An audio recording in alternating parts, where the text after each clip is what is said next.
Estamos iniciando a palestra de hoje, a linguagem da mudança.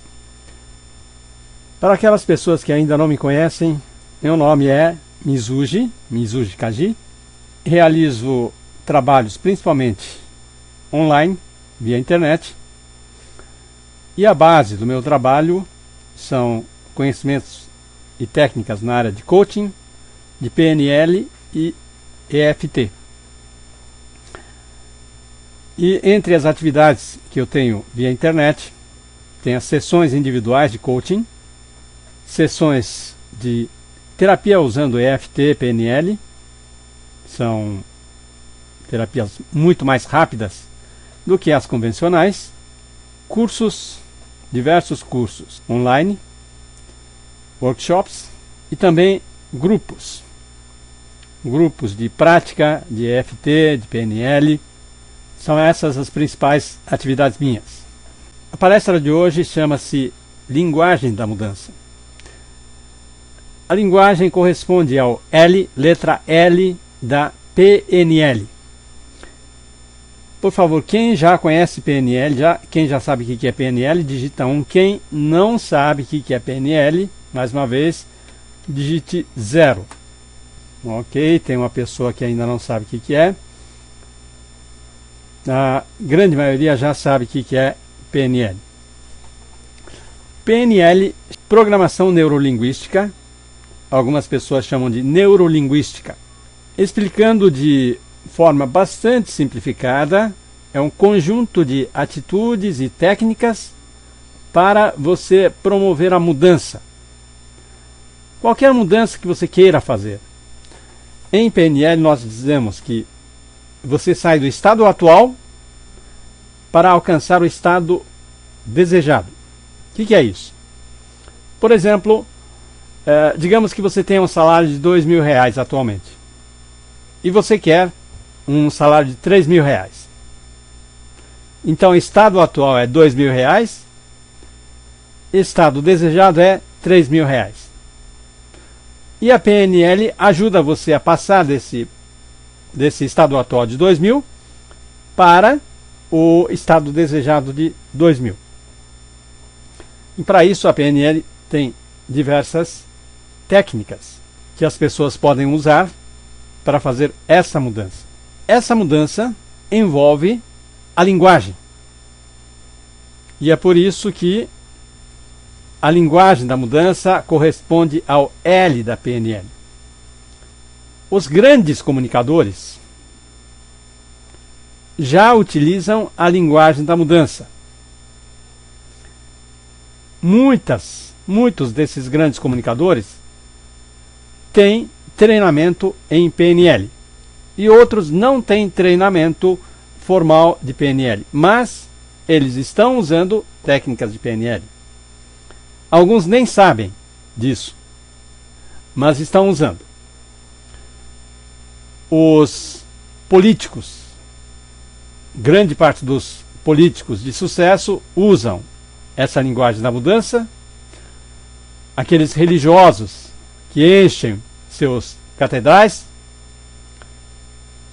palestrantes motivacionais, aqueles que enchem o auditório, às vezes até estádio, líderes competentes em diversos contextos, dentro de uma comunidade, dentro de uma empresa, até dentro da família. Líderes competentes, aquelas pessoas que conseguem levar as pessoas do estado atual para o estado desejado.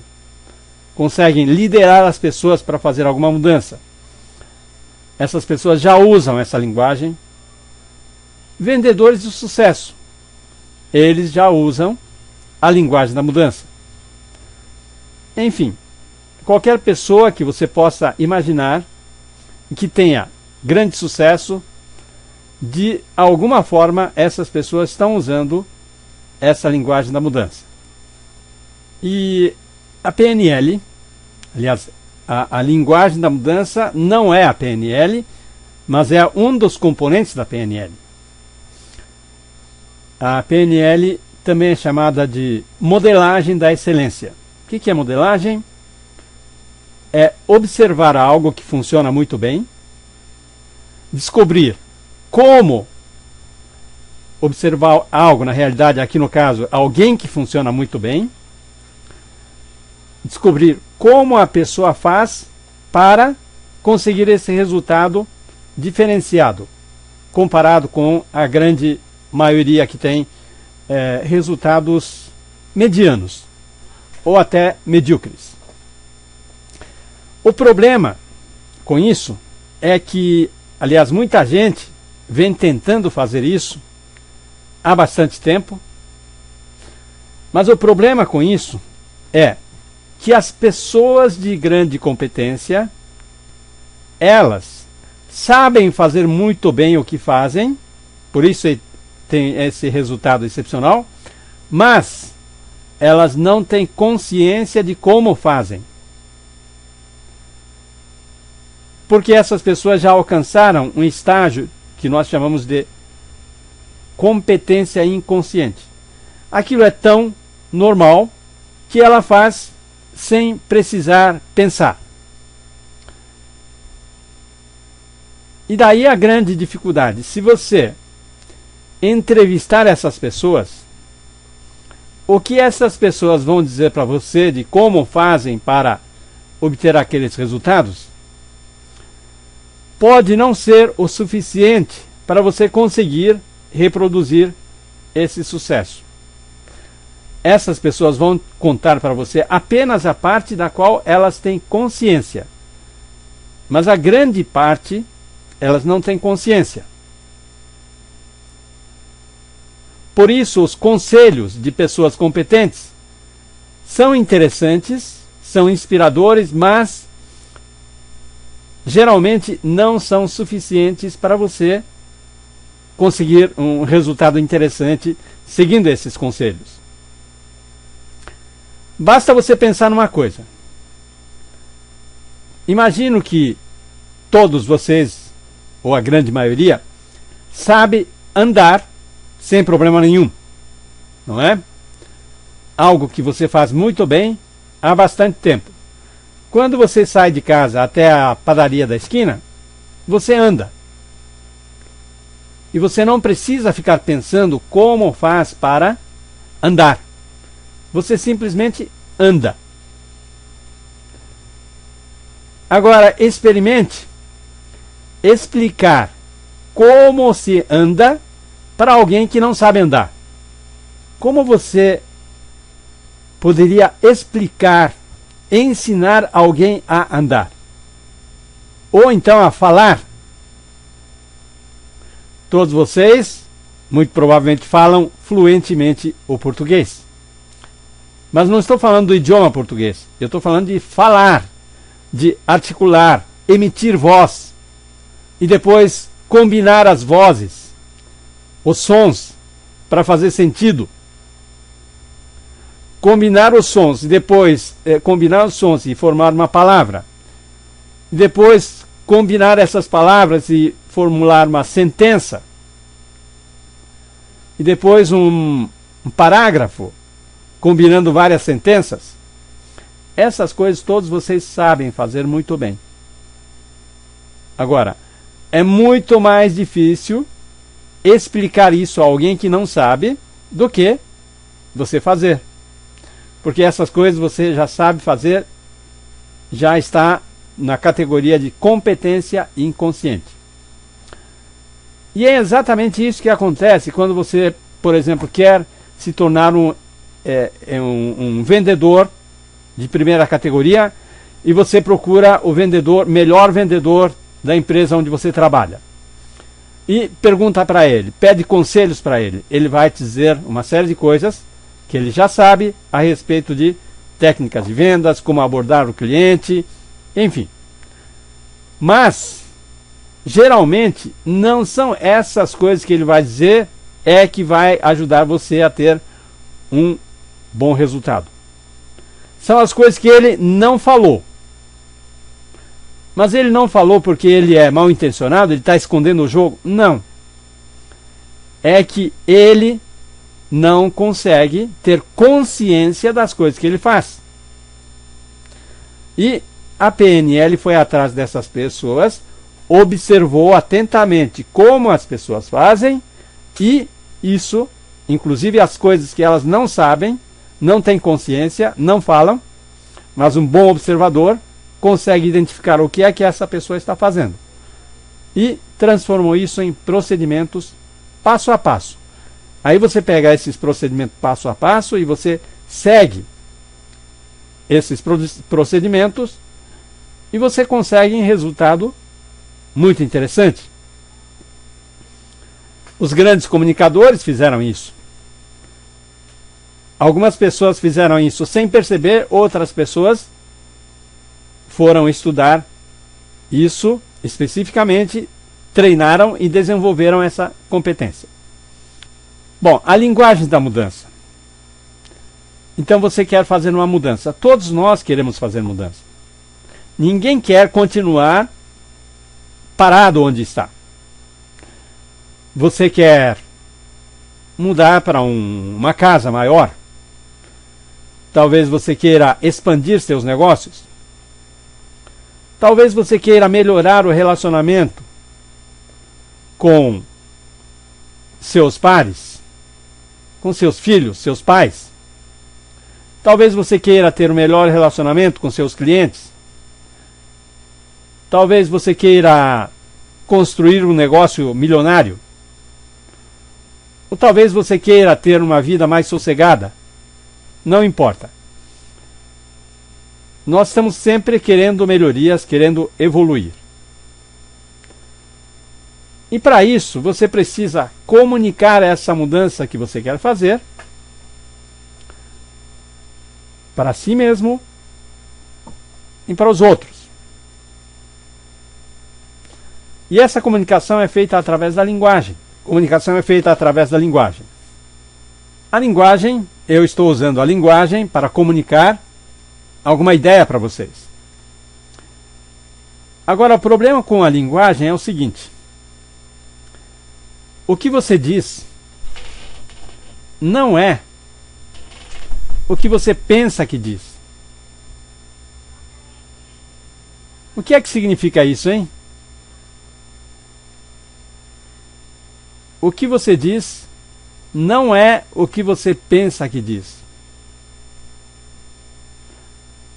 Bom, aí estão as dificuldades de comunicação. Muitas vezes você diz uma coisa para alguém e a outra pessoa entendeu coisa diferente. Muitas vezes nós percebemos, outras vezes nós não percebemos.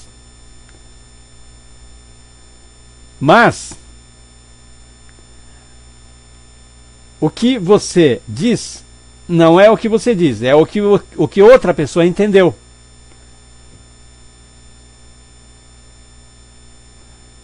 Por que é que isso acontece? Por quê? Você começa com um pensamento e esse pensamento inicialmente vem na forma de imagens. Você tem uma imagem, você tem sons, sensações, mas logo você vai ter que transformar esse pensamento em linguagem, palavras, frases. E através da linguagem você começa a organizar sua ideia. Você começa a falar consigo mesmo, por exemplo.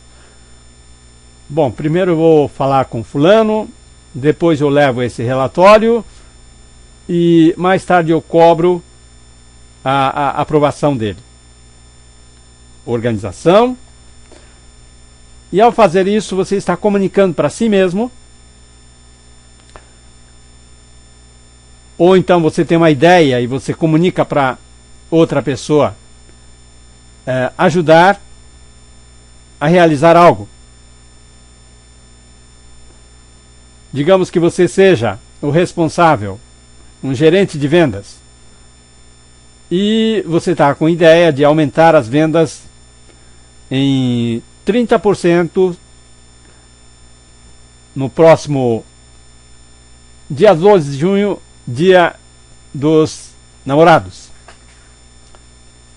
E você vai chamar a sua equipe e vai comunicar: eu quero que vocês trabalhem para aumentar as vendas. Bom, o que é que acontece? Pode ser que não aconteça nada. Pode ser que as pessoas, algum vendedor comece a dar desconto. Pode ser que outro diga que não vai ser possível. Você vai ter reações diferentes. Por quê? Essas palavras que você usou,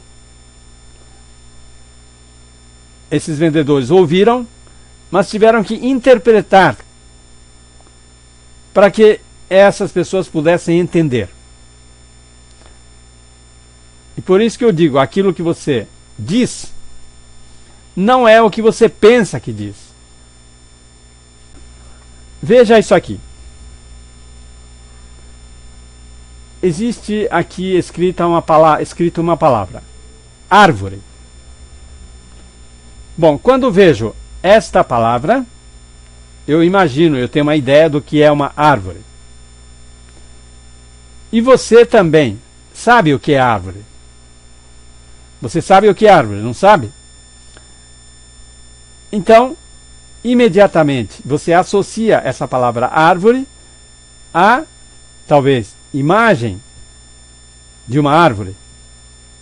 Mas cada um de vocês vai imaginar uma árvore diferente da outra pessoa. Na cabeça de cada um vai ter uma árvore diferente. Alguns vão imaginar a árvore cheia de folhas verdes. Pode ser que alguém imagine uma árvore com folhas secas ou sem folhas, galhos secos.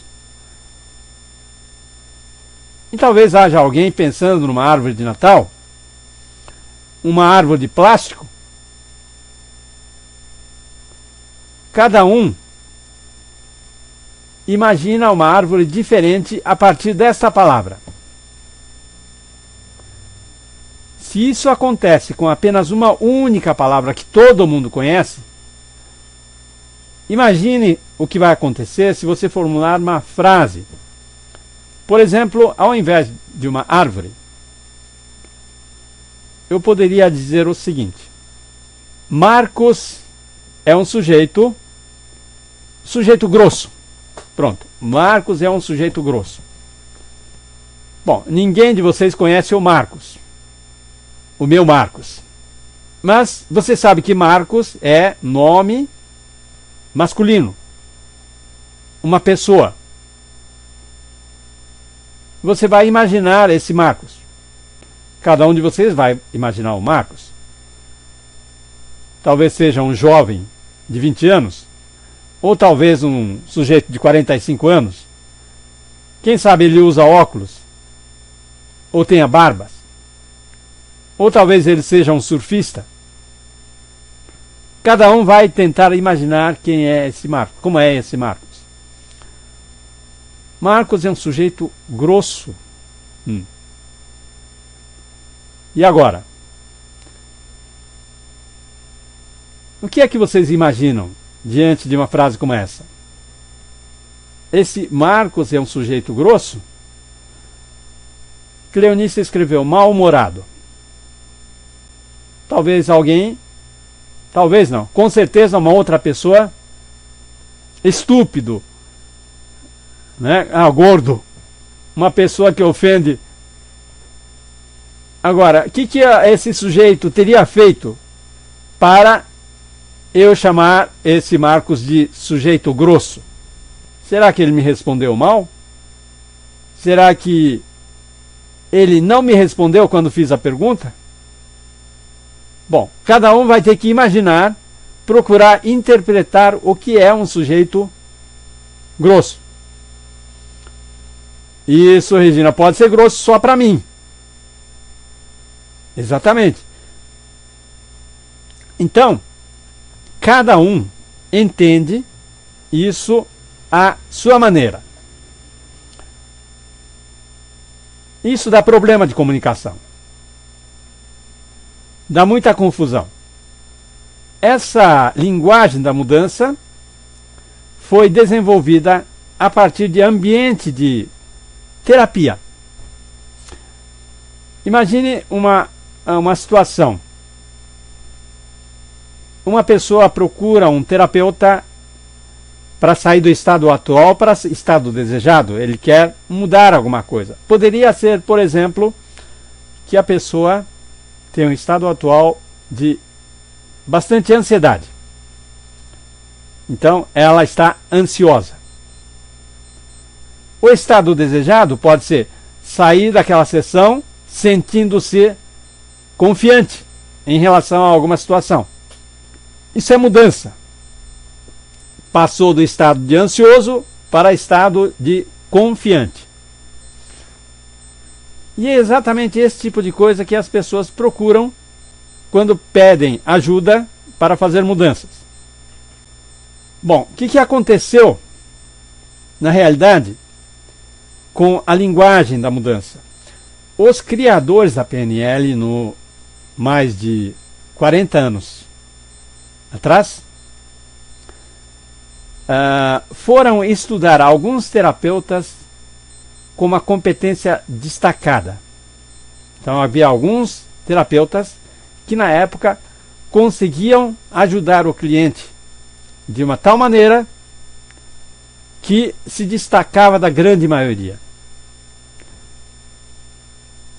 E os criadores da PNL foram observar como essas pessoas estavam trabalhando. Descobriram que essas pessoas tinham estilos diferentes. Um era mais enérgico, agitado. A outra pessoa era muito mais calma, tranquila.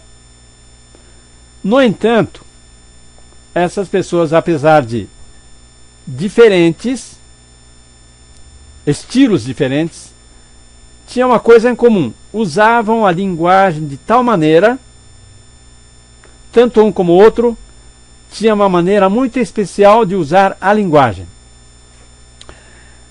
Essas duas pessoas que vocês estão vendo são dois dos terapeutas que foram estudados pela PNL. Um chama-se Fritz Perls e a outra chama-se Virginia Satir. Esse Fritz Perls, um alemão, desenvolveu um tipo de técnica terapêutica chamada Gestalt terapia. Talvez alguns de vocês conheçam. E essa outra, a Virginia Satir, era considerada uma das melhores terapeutas de família. Essas duas pessoas tinham estilos completamente diferentes, mas ambos eram muito competentes no que faziam, e o que havia de comum era a maneira como essas pessoas usavam a linguagem. Basicamente, elas faziam mais perguntas do que dando conselhos.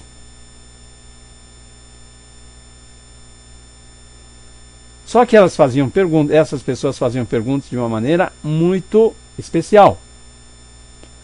Faziam os mesmos tipos de perguntas em determinadas situações.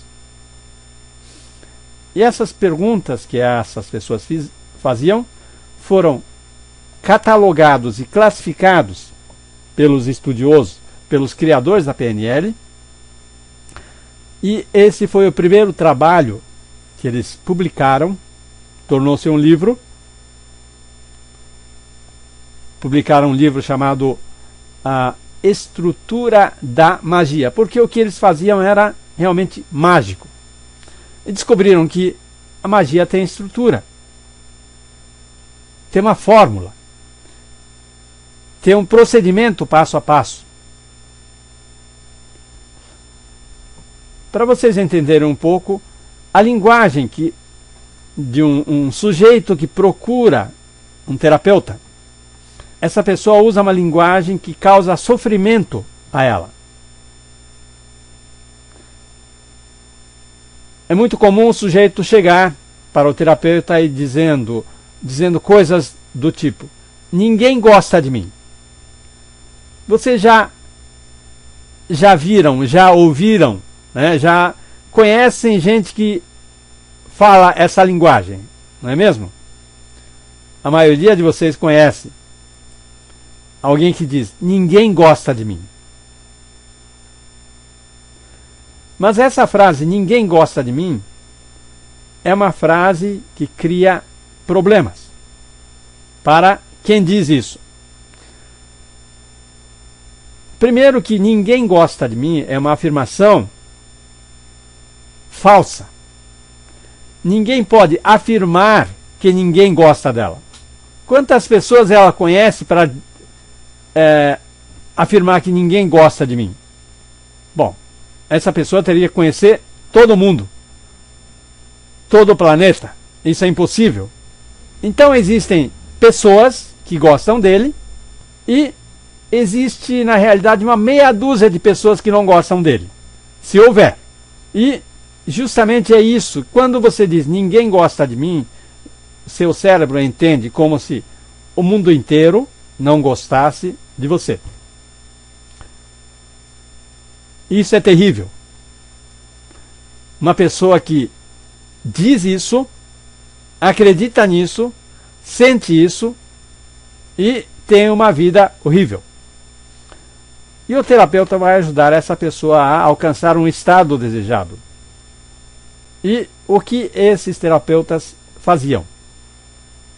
Questionavam essa afirmação. Mas é verdade que ninguém gosta de você? Você tem certeza? O fulano não gosta de você? E aquele outro não gosta de você? Sua mãe não gosta de você? Seu filho não gosta de você? E aquele, seu amigo? Ah, aquele meu amigo, não, ele até que gosta de mim. E aquele outro? O outro, ele nem me conhece direito. Eu não sei se ele gosta ou não gosta. Bom, aos poucos, esse ninguém que era o mundo inteiro, vai encolhendo. No final você vai ter uma meia dúzia de pessoas que, na maioria das vezes, você acha que não gosta de você. E quando você começa a perceber isso, você já não se sente tão mal como no início. Bom, o problema é com aqueles 6, aquela meia dúzia. O terapeuta continuaria questionando. Mas como é que você sabe que ele não gosta de você? Como você sabe que ela não gosta de você? E assim vai questionando, chega a uma conclusão de que essa pessoa pode chegar a um ponto onde, bom, na realidade eu não sei se essa pessoa gosta ou não gosta de mim, mas ela não demonstra que gosta de mim, que é uma coisa muito diferente de ninguém gosta de mim. Uma outra, eu sempre faço bobagem. Será que você sempre faz bobagem? 24 horas por dia? Em todas as situações? É claro que não. Você tem determinadas situações onde costuma fazer bobagem. Mas como costuma? Você faz, talvez, já fez umas 3 vezes, 4 vezes. Mas quando você diz, eu sempre faço bobagem, é como se você estivesse prevendo que no futuro também vai ser assim. E é claro, quando você diz eu sempre faço bobagem, você precisa provar que está certo. E você vai dar um jeito de provar para os outros que você sempre faz bobagem. Parece ser um absurdo, mas as coisas funcionam assim. Mas se essa pessoa for questionada, se sempre faz essa bobagem, não, ela vai ver que não é sempre. Aliás, em poucas ocasiões ela fez bobagem. E você pode até questionar se aquilo que ela fez pode ser classificada como bobagem ou não. E com isso, essa pessoa começa a olhar para a situação com mais clareza. Quer dizer, a coisa não é tão ruim assim. Ou esse outro. Eu sei que ele vai me criticar, então não vou nem falar para ele, não vou nem apresentar minha ideia. Quantos de vocês já fizeram isso? Provavelmente todos nós já fizemos isso alguma vez na vida.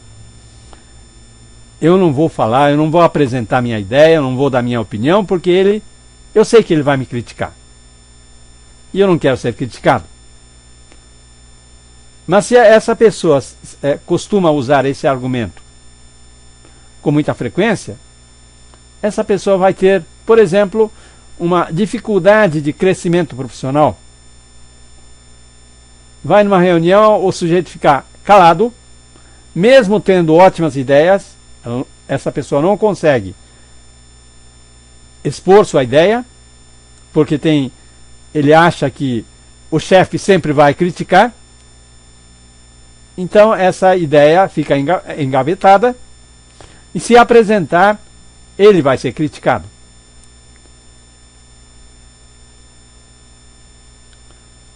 E essa frase pode ser questionada. Mas como você sabe que ele vai te criticar?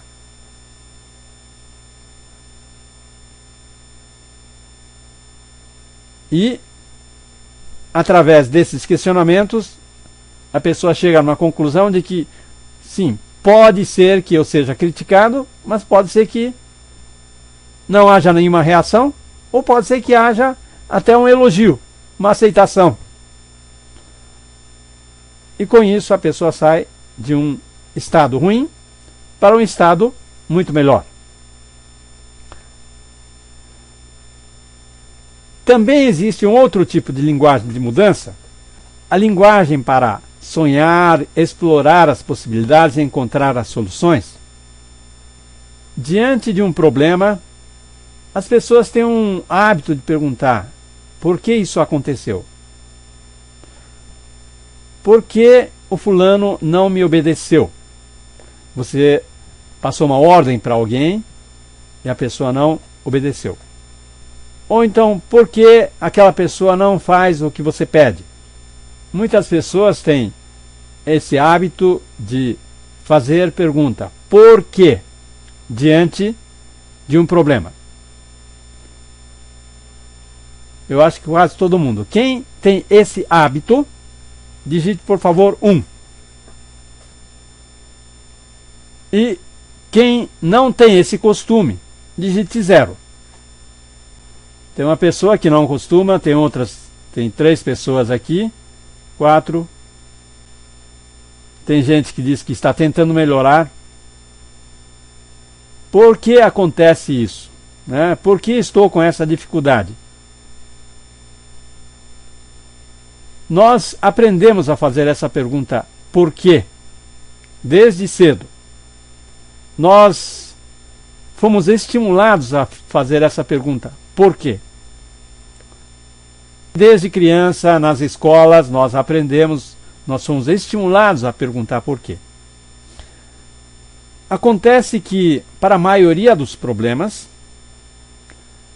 que nós enfrentamos no dia a dia, vocês devem ter percebido que esse porquê, o fato de vocês perguntar por que eu tenho esse problema, não ajuda muito a encontrar uma solução. Às vezes você acha a solução. Não que a pergunta por que seja totalmente ruim, mas nos problemas que nós encontramos no nosso dia a dia. Por exemplo, seu filho não faz a lição de casa. Você pergunta por que ele não faz lição de casa. Bom, a resposta que vem provavelmente não é uma resposta muito útil.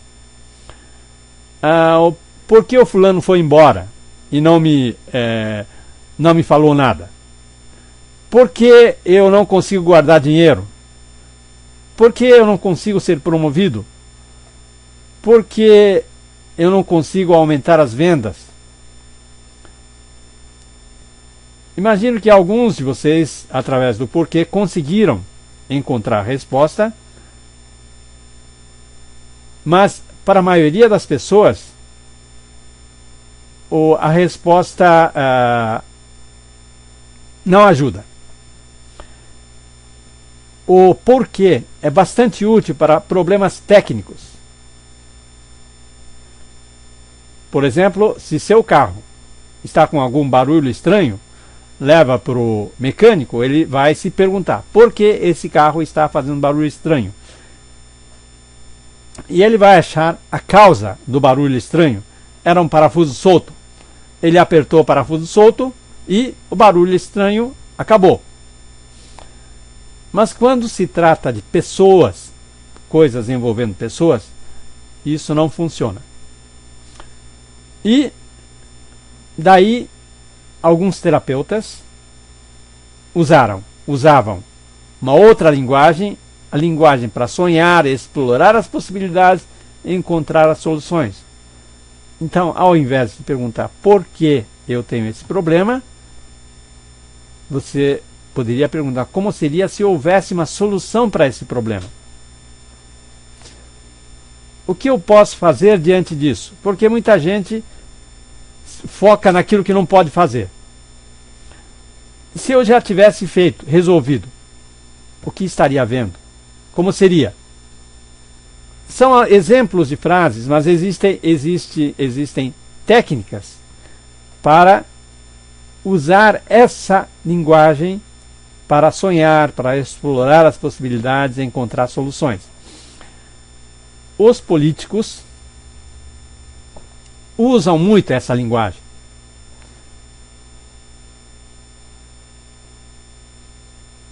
Eles não dizem exatamente o que, mas eles dizem as coisas de uma tal maneira que você acaba imaginando coisas positivas. Os palestrantes motivacionais fazem isso com você. Usam uma linguagem que faz você se sentir bem, porque você imagina coisas boas. Uma palavra interessante é essa palavra mas. Todo mundo usa essa palavra mas. A maneira típica de usar esse mas é, por exemplo, uma geladeira nova e você olha para essa geladeira. Essa geladeira é bonita, funciona bem, mas tem um risquinho na porta, na pintura da porta. Bom, o que acontece quando você diz essa geladeira é muito boa, mas tem um risquinho na pintura da porta? Qual o resultado desse mas? Invalida. Bom, por causa desse risquinho, é como se a geladeira toda não prestasse. Enfatiza o lado ruim. Toda vez que você coloca algo de bom na frente, depois coloca um mas e coloca algo de ruim, quem ganha a briga é o lado ruim. Veja essa frase aqui. Ele é muito competente, mas mora longe. Então imagine que você está fazendo uma seleção de um empregado. Então vem um candidato e você diz, ele é muito competente, mas mora longe. Qual é a chance desse candidato? Ele é muito competente, mas mora longe. Qual seria a chance desse candidato ser aprovado? Muito pequena. Esse está praticamente eliminado. Porque o fato dele morar longe invalida até mesmo a competência dessa pessoa. Ele é muito competente, mas ele mora longe. Então não serve. Agora, essa segunda frase, ele mora longe, mas é muito competente. O que acontece com a chance dessa pessoa ser aproveitada? Ele mora longe, mas é muito competente. Se você diz isso, é como se você estivesse dizendo, ele mora longe, mas não tem problema que ele more longe, porque ele é muito competente. A chance dessa pessoa ser contratada é muito grande. Talvez, se você disser isso, você acabe pensando, ele mora longe, mas é muito competente. Talvez eu possa fazer alguma coisa para resolver esse problema de distância. Às vezes, diante disso, você ajuda até essa pessoa a se mudar para perto, dependendo do peso que essa pessoa teria. Então pense no seguinte, será que você vem usando esse mas para complicar sua vida ou para facilitar sua vida? Pense na maneira como você vem usando essa palavra mas. Complicar. Bom, se você percebe que está usando esse mas para complicar, é muito simples. A partir de agora você pode fazer uma inversão da parte que fica antes e depois do mas. Exatamente como eu fiz aqui. Ele é muito competente, mas mora longe. Você pega esse mora longe e coloca na frente. Ele é muito competente depois. Então comece a fazer isso assim. Toda vez que você se percebe dizendo mas para invalidar o que há de bom, experimente dizer exatamente o contrário. Coloque a parte ruim na frente e depois do mas coloque a parte boa. Então experimente fazer isso.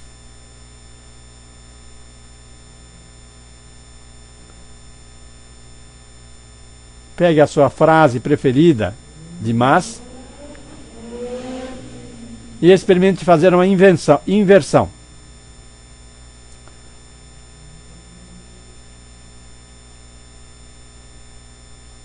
Uma pequena mudança.